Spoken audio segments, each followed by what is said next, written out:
আজ 15 মার্চ 2026। পশ্চিমবঙ্গ জুড়ে ঝড় বৃষ্টির প্রবল সম্ভাবনা রয়েছে।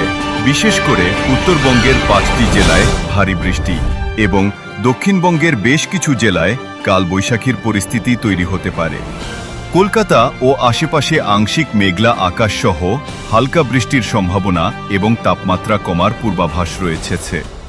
শিলিগুড়িতেও বিক্ষিপ্ত বৃষ্টি ও মেঘলা আবহাওয়া থাকবে। আঞ্চলিক আবহাওয়ার বিস্তারিত। উত্তরবঙ্গ, দার্জিলিং, কালিম্পং, জলপাইগুড়ি, আলিপুরদুয়ার এবং কোচবিহারে ভারী বৃষ্টির সতর্কতা। বজ্রবিদ্যুৎ সহ ঝড় হওয়ার সম্ভাবনা রয়েছে।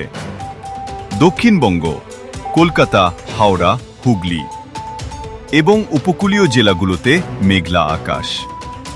কোথাও কোথাও কালবৈশাখী বা দমকা হাওয়ার সাথে বৃষ্টি হতে পারে।